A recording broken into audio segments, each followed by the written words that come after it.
Olá, internautas aqui da TV 61, estamos começando mais um programa O Direito Achado na Rua, pelo Expresso 61 e TV 61.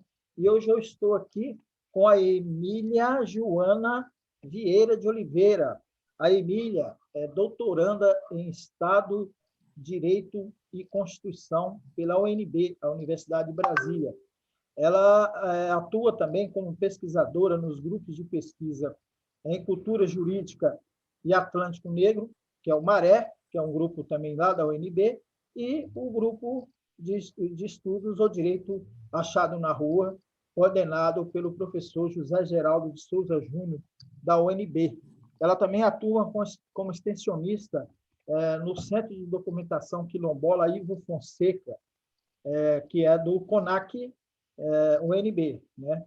E nós vamos falar com a Emília Joana sobre a diáspora negra, colonialidade, racismo, questão quilombola e emancipação. A gente teve aí, Emília Joana, um 13 de novembro, além de ter sido um 13 de novembro que não reconhecemos como a abolição, que para nós é inacabada, né? Na verdade, ele é um dia nacional de denúncia contra o racismo, e nós tivemos aí no seu entorno um massacre, né? Lá em Jacarezinho, no Rio de Janeiro, em que foram assassinadas 28 pessoas, a maioria negra, e eu queria que você comentasse um pouco isso, né? Porque isso faz parte desse conjunto do genocídio da população negra, né? Antes de começar no tema específico da nossa conversa, queria também que você falasse sobre o seu trabalho junto ao grupo de estudos O Direito Achado na Rua. Como vai você, Emília? Tudo bem? Oi, João, tudo bem? Primeiro, obrigada pelo convite. Eu quero parabenizar pela iniciativa também, né? Acho que esse esforço tão importante nesse momento e dessa temática também de reflexão, né? Eu acho que dentro do direito achado na rua, a gente tem um esforço que é teórico, político, né, de praxis, que é de conseguir abrir novos caminhos, né, para pensar uma leitura que seja uma leitura crítica, né, do direito, mas que principalmente para pensar os conflitos que estão instaurados na sociedade e os sujeitos que estão, enfim, circunscritos a esses conflitos, né, os sujeitos e as sujeitas. Então, me vejo muito dentro do direito achado na rua, dentro de uma perspectiva que é uma perspectiva primeiro, né, pensar a centralidade dos conflitos, mas pensar também que esses conflitos se situam, né, em determinado lugar, em determinado território, e estão intimamente relacionados, né, numa inscrição conjunta entre corpo e território, a determinado sujeito e sujeita. Então, além da necessária, né, de uma trajetória que a gente tem do grupo de construção crítica sobre a praxis e a agência das mulheres, também me filio a uma construção histórica que tem aí Gisele, Clóvis Araújo, tantas e outras, Luciana Ramos, que também tem pensado o direito achado na rua a partir de uma perspectiva afrodiaspórica que coloca a centralidade de pensar não só a agência da população negra, mas também as repercussões da diáspora africana, né? Eu acho que se ligam muito com pensar as repercussões da inserção do sujeito, da sujeita negra dentro do Estado brasileiro, e também pensar essa temática, né, sobre o que aconteceu com o negro no Brasil no dia 14 de maio, né? Enfim, do dia 13 para o dia 14, quais foram o dia seguinte, né? O famoso dia seguinte. Isso. Eu acho que os desafios, né, do dia seguinte ao dia 13 de maio, assim, o que me parece é que o 13 de maio, ele se inscreve muito numa retórica e numa narrativa, né, que também apaga não só uma agência da população negra, né, por liberdade, por direitos, por disputar mesmo esse sentido e o lugar na nação, mas acaba por apagar também que essa agência, ela era uma agência já de uma total, já existe um limite, né, tanto por um medo da quantidade de rebeliões que se tinha, né, naquela véspera, mas também porque já existia um total limite, né, um esgotamento, assim, não só porque o Brasil faz a abolição, é o último país a abolir a escravidão nas Américas, mas também porque existe a perspectiva tanto de um discurso que atribui a liberdade, né, à princesa Isabel, ou que relaciona também as questões diretamente a pensar os fluxos comerciais de reconhecimento por parte da Inglaterra, né? E aí eu acho que dentro de uma teoria constitucional, inclusive que reconhece outras expressões, não só a partir dos quilombos de contraposição às noções do Estado, mas também a partir da Revolução Haitiana, em marcos constitucionais que são diferentes, né, para além dos europeus e dos norte-americanos, a gente também precisa entender que existia aqui no Brasil, e existe, porque ela se dá como um contínuo histórico, uma série de reivindicações, né, de sujeitos coletivos de direitos e coletivos de direitos, que a gente pode perceber, por exemplo, no reconhecimento da Carta de Esperança Garcia, reconhecida como uma petição, né, escrita em 1770, mas que você percebe que existe uma agência, né, da população negra que foi sistematicamente apagada dessa memória, né? E as repercussões, acho que isso, para pensar o presente, esse processo de genocídio, as repercussões me parece que estão muito inscritas na retórica, né, institucional, no comportamento e na retórica, né? Primeiro porque o comportamento é um comportamento que desagrega a humanidade daquelas pessoas naquele território, né, e possibilita uma inserção e uma atuação policial, mesmo num contexto onde o Supremo Tribunal Federal recentemente, né, tinha já se posicionado e já colocado, né, que, enfim, no contexto de pandemia, justamente depois, principalmente da oitiva na audiência pública, não se pode ter uma ação policial, né, dentro de uma favela, mas também a excepcionalidade, né, que é colocada justamente para confrontar a decisão do Supremo, ela fala de um estado de exceção que é recorrente, né? Eu acho que isso também liga passado e presente, assim, porque você vê que a população negra não tem uma experiência concreta de democracia, e não por acaso, é por isso que as organizações, né, negras também estão afirmando isso, né? A Coalizão Negra por Direitos, para além de fazer uma campanha nesse momento de solidariedade para arrecadação de alimentos, enfim, de outras questões, também coloca uma síntese, né, que é com racismo não há democracia. Então, a Constituição do Estado brasileiro e dos marcos que a gente tem como democráticos, né, permitem que outras pessoas, né, que não estão inscritas numa cidadania universal, experimentem constantemente um estado de exceção, justamente a partir das repercussões do dia 14 de maio de 88, de 1888. E você tem uma retórica que é uma retórica que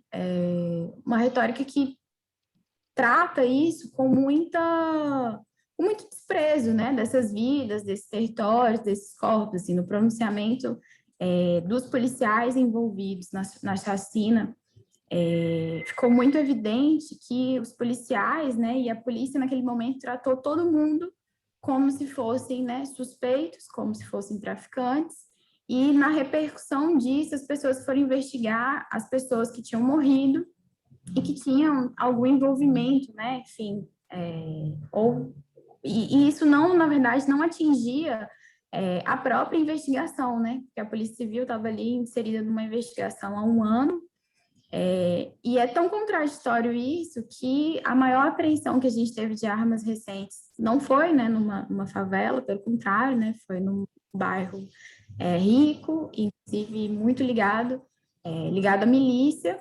E essa semana a gente teve também no Rio de Janeiro uma apreensão num apartamento, né, num bairro nobre, de mais de 300 pés de maconha, numa manchete que, claro, não nomeou as pessoas e não as colocou também, né, como traficantes, enfim. Então, acho que se inscreve, e aí essa é uma repercussão do dia 14 de maio também no Brasil. atribuir a corpos não brancos, né, a experiências não brancas, automaticamente uma noção de crime ou de desvio ou de todos os elementos que afastam, né, de uma cidadania plena e podem, né, fazer com que essas pessoas experienciem constantemente, reiteradamente, sistematicamente, situações de violações de direitos humanos, né? Exatamente. A gente tem aí o racismo estrutural em estado bruto, né? Só para complementar a informação que você traz aí, da diferenciação, né, de tratamento nas abordagens policiais, vamos dizer assim, nas operações policiais, lembrando que esse condomínio, que é o condomínio lá da Barra, né, é onde mora o presidente da República, o genocida Jair Bolsonaro, e que a apreensão de 117 fuzis, ou 119, não lembro agora exatamente o número, é de um dos que foram apontados como assassino de uma mulher negra, Marielle Franco. E o sujeito é vizinho do Bolsonaro, né? Outro exemplo, né, Emília, que a gente pode trazer também, é a apreensão de 500 quilos de pasta base de cocaína no helicóptero de um, um senador tucano, né, lá de Minas Gerais. E, então, assim, esses exemplos eles estão aí para demonstrar, né, essa disparidade, né, dessa situação. Então, mas, Maria, vamos entrar na questão quilombola? Vamos. Você mencionou a questão da diáspora e das resistências dentro do 13 de maio, e as resistências dos quilombos foram as primeiras expressões da luta contra a escravidão, né? Queria que você falasse um pouco disso. Eu acho que esse esforço, né, que é um esforço tanto do direito quanto da historiografia, enfim, quanto, enfim, né, das pessoas que se colocam num campo crítico, a gente também questionar sobre quais marcos, né, tanto marcos temporais quanto marcos de representação, que foram também construídos esses aspectos, né, de pensar, enfim, uma crítica mesmo ao Estado como ele se desenha.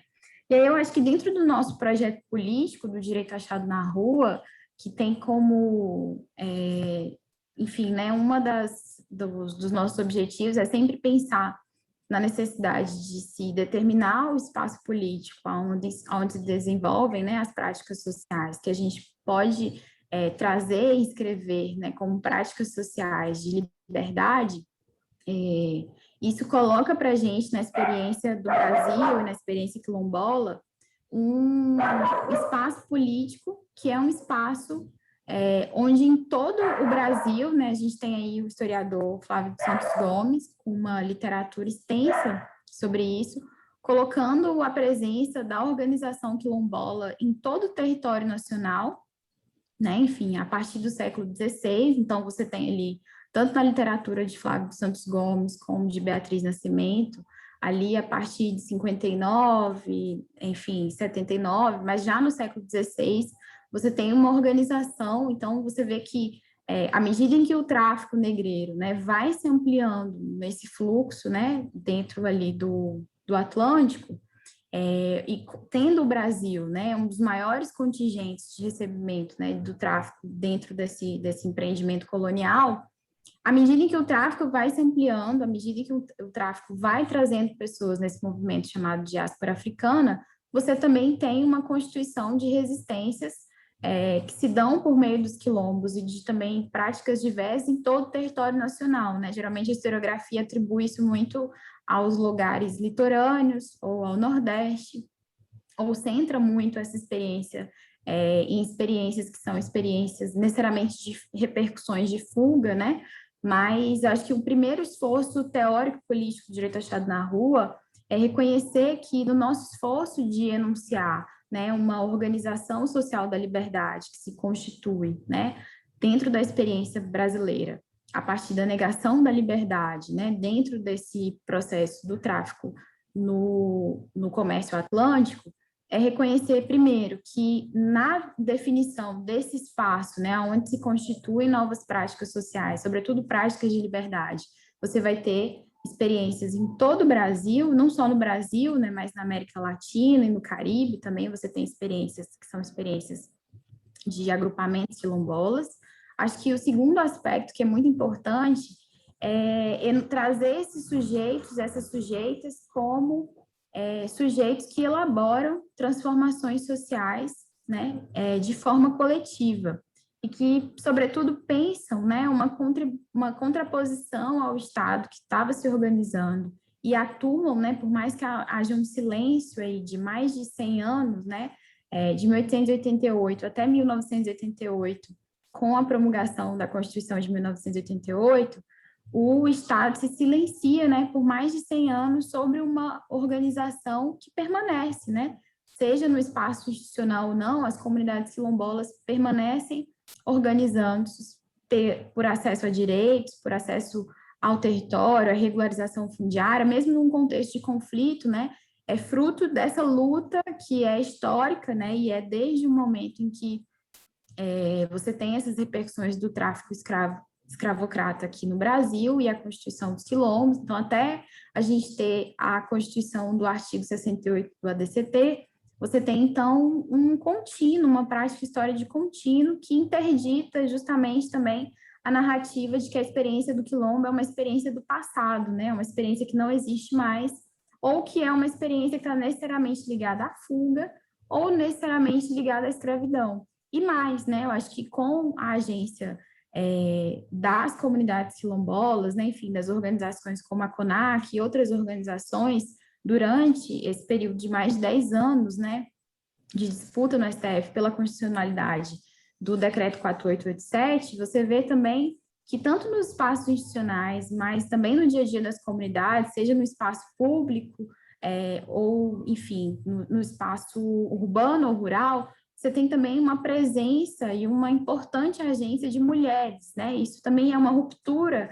com uma figura que foi muito construída em torno do mito de Zumbi, né? Que seria uma agência muito masculina, né? E aí você vê uma agência de mulheres, né? De lideranças, majoritariamente de mulheres, pensando e disputando o Estado, o direito ao território e o direito às políticas públicas, né? Então, acho que, por último, para pensar o nosso esforço também político e teórico de pensar dados derivados dessas práticas sociais, para pensar, né, novos direitos, novas categorias jurídicas, eu acho que a gente também precisa trazer a centralidade, como tem se dado essa agência historicamente, quais são as noções que encapsulam, né, ou restringem as experiências do quilombo e das comunidades quilombolas, e pensar também em como incorporar os enunciados jurídicos que majoritariamente mulheres estão disputando, né?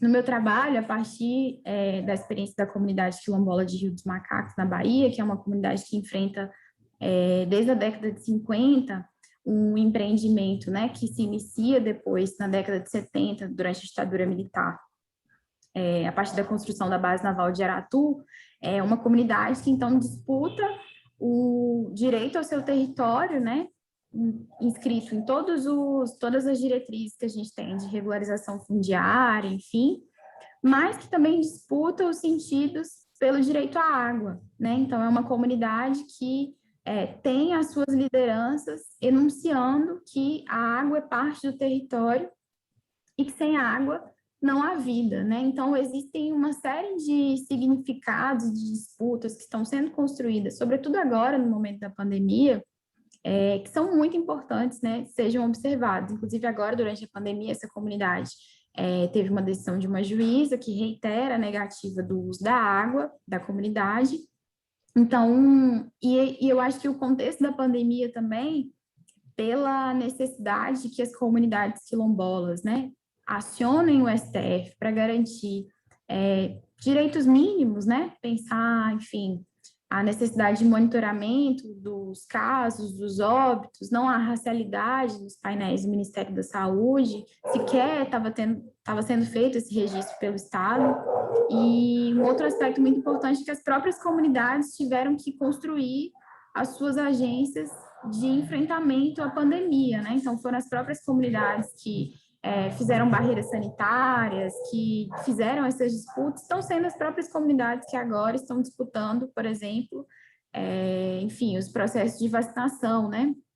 Verificar se a vacinação está correta, se os prazos estão corretos, se as quantidades estão corretas, enfim, ter que disputar isso dentro de uma necessidade de anunciar que a população negra, de modo geral, né, está mais vulnerável pela uma série de condições históricas a um momento de pandemia, né? Muito bom. Emília, enquanto você falava, eu estava aqui pensando, né, eu cobri muito, fiz muita reportagem sobre quilombos, principalmente em Mato Grosso. Só na região próxima de Cuiabá tem mais de 40 quilombos na região de transição entre o Cerrado e o Pantanal mato-grossense, né? Você deve ter conhecimento um pouco disso. E o estado inteiro está pontilhado de quilombos, inclusive quilombos urbanos dentro da capital e da cidade vizinha chamada Várzea Grande. E você mencionou o caso de Aratu, na Bahia, e tem muitos outros casos que a gente está vendo todo dia tem informação sobre isso. E esses quilombos, esses que eu já me referi, todos eles enfrentam o problema da titulação, que é um problema grave, né? Um problema que é grave e paralisou completamente nesse governo fascista, né? Que declaradamente não gosta de negro, já fez declarações, né, contra os quilombolas, né, chamando quilombola de preguiçoso. O seu vice-presidente fez a mesma coisa, chamando negro de preguiçoso. E ele emperra isso ao mesmo tempo em que ele emperra não só em relação aos quilombos, mas todas as comunidades tradicionais, principalmente indígenas, quilombolas e outras comunidades tradicionais. Ele emperra qualquer possibilidade de que essas comunidades garantam os seus direitos, né?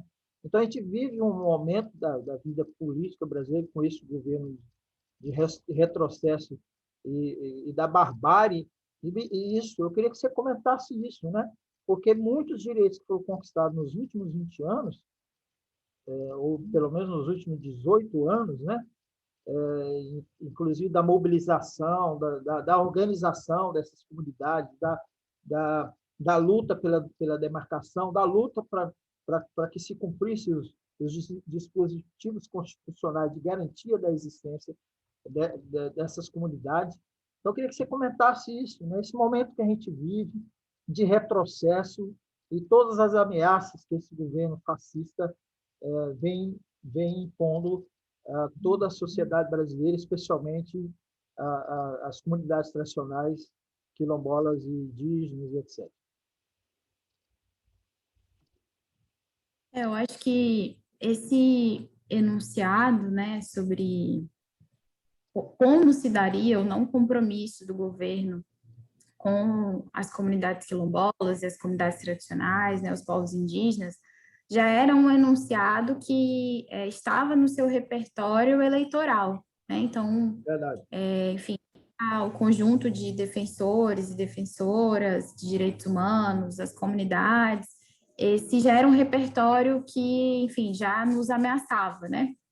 E aí, do ponto de vista da conjuntura, o que a gente viu foi primeiro, a gente já tinha uma queda significativa nos recursos do INCRA, e a gente vê uma completa desmobilização em outros espaços, né? Então, você tem uma repercussão agora, por exemplo, desse processo, né, que é um processo onde o ministro do Meio Ambiente abre as possibilidades, né, de avanço do agronegócio em várias áreas, de avanço do garimpo. Você tem agora, né, essa possibilidade, não só, enfim, o avanço da grilagem, mas A discussão sobre licenciamento ambiental que vai ser votada, que já foi votada na Câmara, né, que vai ser votada no Senado, é algo que a gente sabe que é extremamente ameaçador para as comunidades tradicionais, de forma geral, e para a proteção, porque, enfim, né, você tem ali os sujeitos e as sujeitas que garantem, a partir de um outro modo de vida, a proteção de biomas que são biomas centrais, inclusive para os modelos econômicos que o Brasil tem possibilitado uma abertura, né? Então, para o próprio agronegócio, ter esse desmatamento em série, ter, enfim, a interferência nesses biomas, é algo que altera, por exemplo, o ciclo das chuvas, né? E as repercussões disso, principalmente pensando, né, numa interferência do capital financeiro internacional, eu acho que está muito presente em todas as áreas, né, no Brasil hoje, infelizmente. É possível ver, por exemplo, o avanço de grandes empreendimentos, o que se articula no território, né, compreendido como Matopiba. É possível ver um avanço, né, de algo que começou lá atrás no Fórum Mundial da Água, que é a possibilidade de privatização das águas, das fontes, né, dos nossos aquíferos.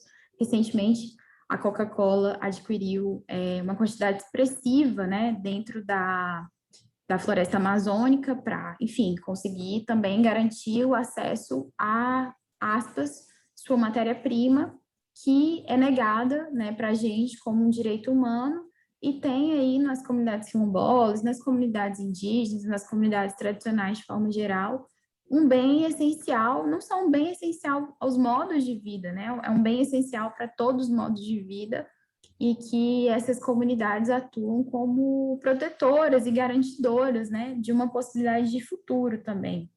Então, enfim, a própria retórica também de ameaça da Convenção 69 da OIT no Brasil, né, que o Estado brasileiro já é signatário, e que a gente sabe que isso, né, enfim, pode ser muito significativo do ponto de vista dessa conjuntura de conflitos que a gente tem, é algo que é muito preocupante, porque no contexto da pandemia, né, a gente já tem uma afetação diferente, né, dessas pessoas, uma chegada da morte de forma diferente, infelizmente, né, não se priorizando as comunidades quilombolas no plano de vacinação, enfim, a nível municipal e a nível estadual. A gente vai ter uma série de repercussões, que são repercussões também sobre a memória, né, dessas comunidades, enfim, a perda de pessoas que carregam um registro memorial, ancestral, pela oralidade, né, enfim.